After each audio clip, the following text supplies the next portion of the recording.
Hey gang, it's Deltia from DeltiasGaming.com with my buddy and host of Tales of Tamriel podcast, Agelos.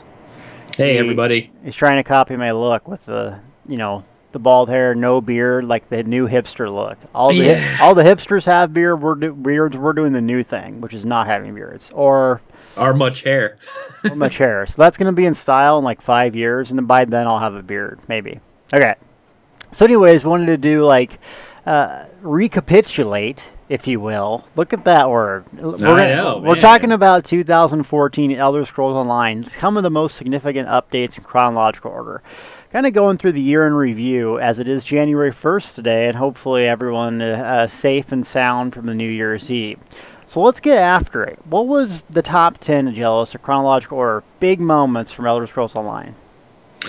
Well, first off was obviously the launch of ESO this year.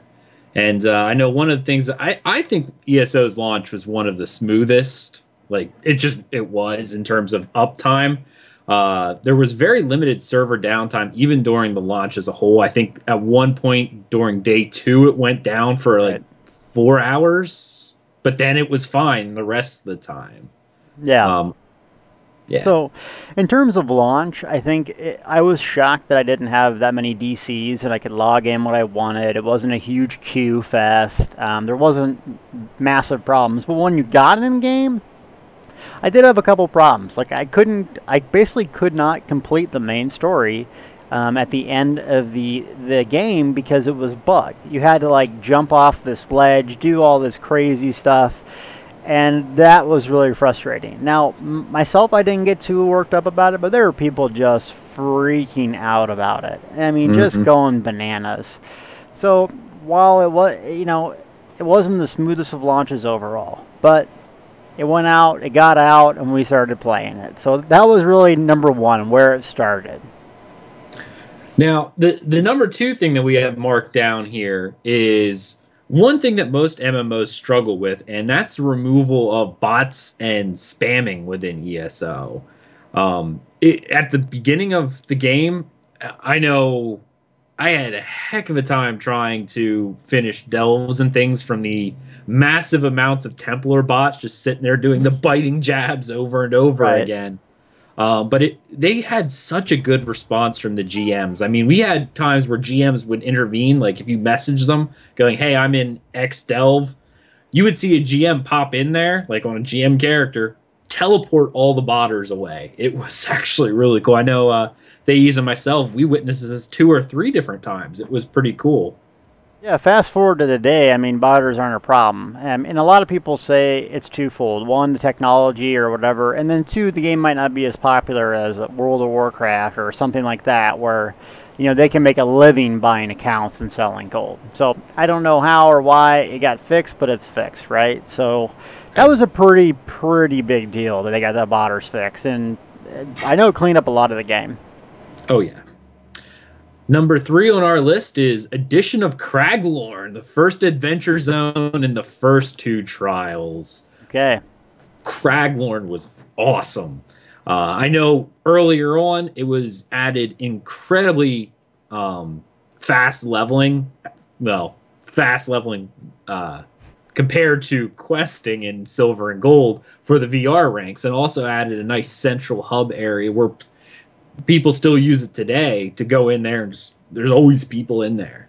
It's really cool.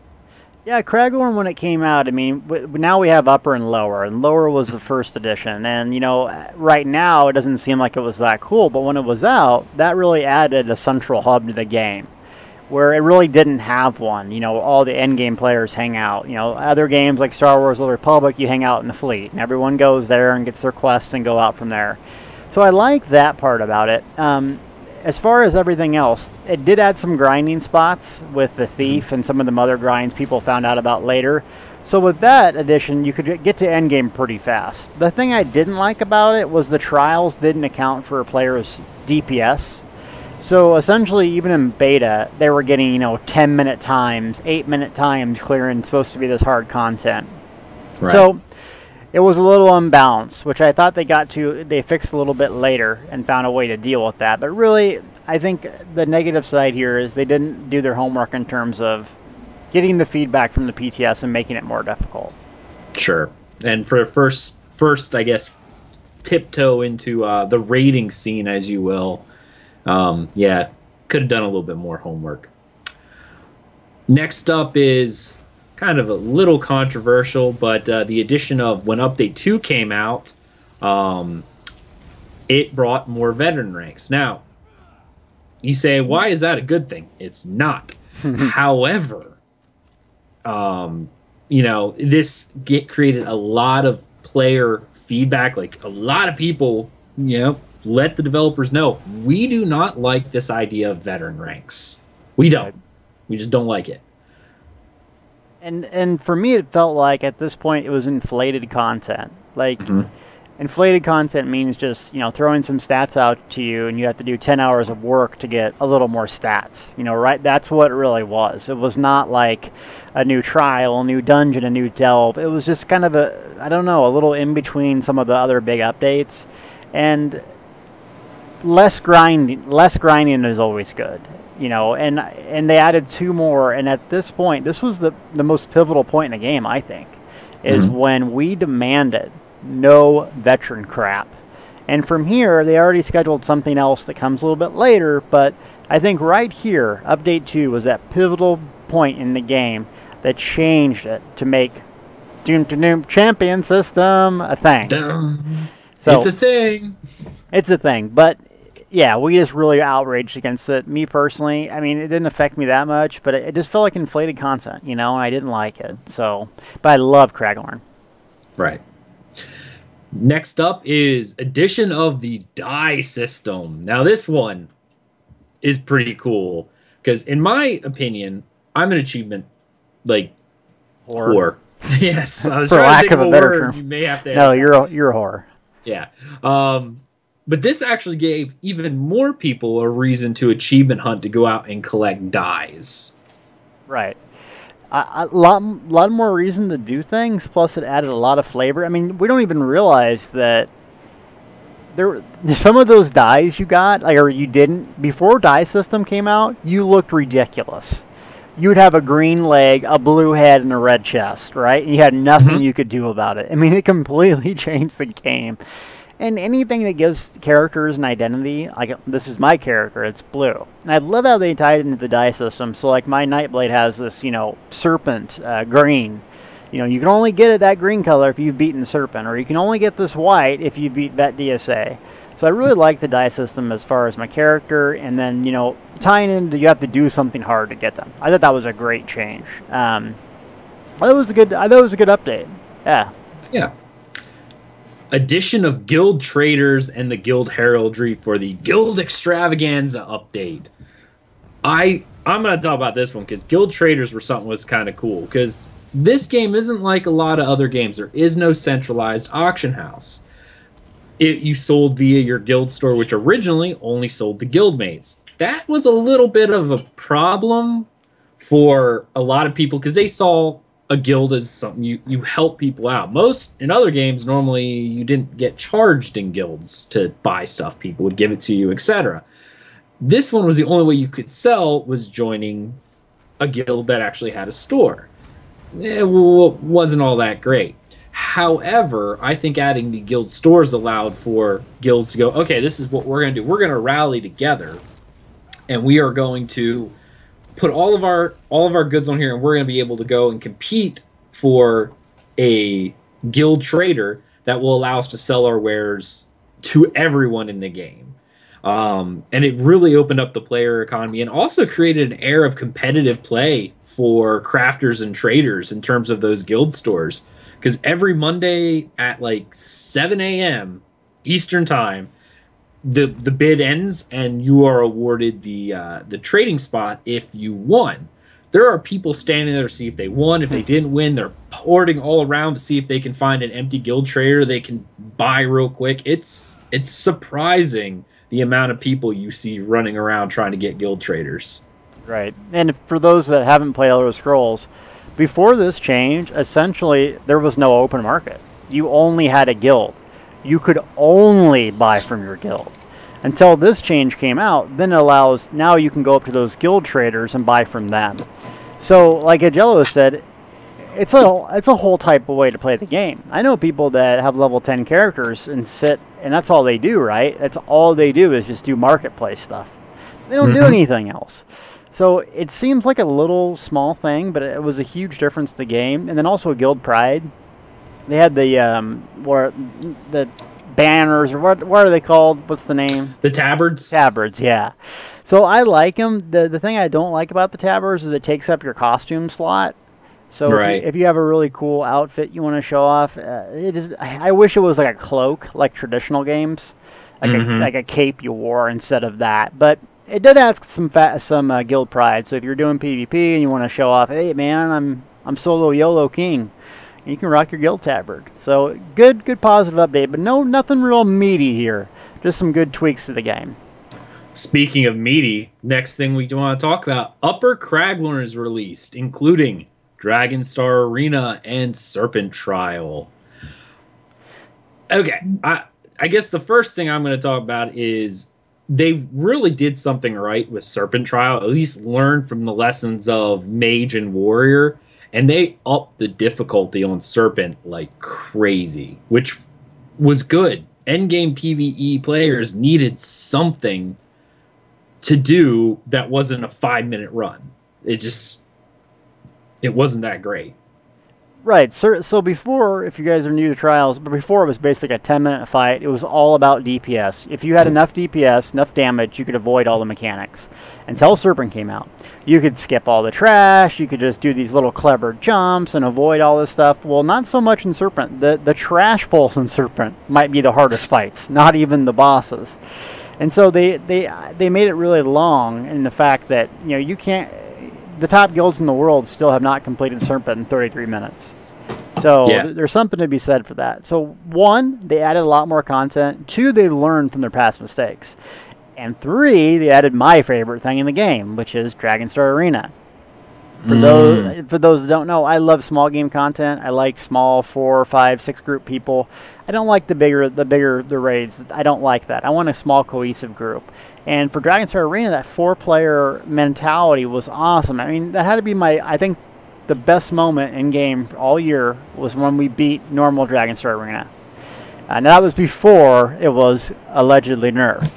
But it was really hard. We spent like a whole week, and I didn't sleep. I couldn't sleep. All I did was think about how I could get better. I bought gear. I crafted. I mean, it was just all I could think about, right? It scratched that PvE itch like I've never had before. And ever since then, I've been like on a PvE rant, crazy man, until recently, once again, PvP. But this was a huge update. Another thing you like is story and quests. And they really extended the stories in the quest. I mean, it really felt like Upper Kraglorn story. It was a story. And it tied into the Lower Kraglorn story. And those delves and stuff in the Upper Kraglorn, they were thick. I mean, they're not something you can just do in 10 minutes. It was really nice addition to the game. Well, speaking of PvP, number 8 on our list here for this recap, removal of forward camps. Now, this was a little controversial. I guess, to me, I liked the change because it encouraged group play and consequences for death rather than just being able to Zerg crazy just by respawning at the forward camps. Yeah, so the forward camps, if you don't know, what they are is basically you can spawn in the middle of the battle, anywhere essentially. And they were getting abused. Basically, other alliances would start a character and then they would basically troll camp. Or you could never really flip a resource because you'd have all these forward camps. Well, if you died, you're 1 second away from the fight. So the faction that had the least amount of population, there was no chance in them winning, right? They could have the best players in the world. They could do with just this massive Zerg, you can't win. So they removed forward camps, and initially I hated it. I really, really hated it. But I wasn't playing PvP the right way. I was playing the Zerg mindless idiot PvP, which was fun. And I didn't take the time to adapt. So now that forward camps are gone, and I've kind of learned to deal with it, I think it makes PvP a lot better. Because now I can't just be that solo Rambo idiot that, doesn't have a group, doesn't know the meta of the game, doesn't know, when you go into a keep, this is exactly what you should do and why. I could skip all those tactics because I didn't need to know them, right? I could just follow where all the idiots are going, and I'm another one of those idiots. Now I have to know about dodge rolling. I have to know about cleansing. I have to know I got to go kill this archer guard, otherwise he might nuke everyone in the game. So at first I hated it, gut reaction. Now I love it, and I hope if they bring him back, it's not the same manner that it is now, because it did get abused, and it makes the game better, I think, in PvP. Right. But it did slow it down. It did slow it down. Okay. Yeah, it did. Well, I think that's for a good thing. Yeah. Next up on our list, Undaunted Pledges and Crafting Writs. This was awesome because Undaunted Pledges, ever since the game came out, a lot of people had issues with the current dungeon system. Dungeons were great, but there wasn't really a reason to do them more than that first time. Right. You got your achievement or your achievement for it. If you did all the achievements, maybe there was a reason to go back, get the achievements to get your Undaunted up, but a lot of people did it all in one shot, and you got your skill point. No reason to go back. Undaunted Pledges gave us a reason to go back. Yep. This is my second favorite update of the year. And also had awesome loot now. They had some the Undaunted Mass, the monster bosses. So it dropped mass that did like a similar thing that the bosses do in each dungeon. So not only did it added dailies, and everyone says they hate dailies until they play a game without a daily. And then you realize, oh, actually dailies do serve a purpose. So crafting writs, Undaunted, now you don't need someone going, hey, we should go do this. You know what you need to do every day. And it's something that even if I'm a PvPer, it's still fun to do, right? I still get those cool masks, so it was really needed in the game for people to log in every day and really, have a reason to group with each other. Now, it transcended the group where people actually have to group. You can't just solo play. Some people don't like that, but this is an MMO, right? You need to play with friends. And then, so you had something about the crafting writs. I like the crafting writs a lot, except for the rewards itself don't really seem to add up much with the materials used. They up the gold reward on the material to like 600 gold or something like that, but it almost takes you a full stack of materials just to finish or more, which sells for like 900. So you use up a full stack, you're losing essentially 300 gold, and 90% of the time you get a terrible reward. Right. Like you get maybe something with inspiration on it, the integrate to break down, or something that may sell for a few hundred gold, maybe. The good rewards, of course, were always the survey reports. But again, even when you get those, they take you to a high yield area that gives you some materials back, more than you would normally. Like, it's a good bit, and there's a higher chance of getting that ever elusive Nurncrux, but it's still not. The Nurncrux chance is low, and I think it should stay that way, but they need to add something else to the surveys to make them a little bit more rewarding, or maybe even just add something else that when you hand it in, there's a chance that when you open up the pack, you may get a tempering alloy, or one of those upgrade mats, something worthwhile. Now it's not really there. They're great for leveling, but if you're max level, there's really no reason to do them unless you have an excess of mats you just want to get rid of. And I do them on Alchemy and Enchanting is the only ones I found valuable to do, because you're, just like Ag said, you're putting more resources in than you get out of it, and you do. It's just not that valuable. So the last one here is something close to your heart. I didn't think it was that cool to the game, but Ag just went bananas over it. So go ahead with this one. This one was face effects. I thought this was great because it added so much immersion to the world. Like, you can see the all the different characters moving, like their lips. It wasn't so like sock puppety. It really made the world feel alive to me. Like, when I walk around, and it doesn't even mean quest givers, it's anyone. You go up and talk to a merchant, and you can see their mouth move. it just made you sit back and listen and watch them speak. It made you feel like you were part of the world, and that's what I really liked. Like, this was great.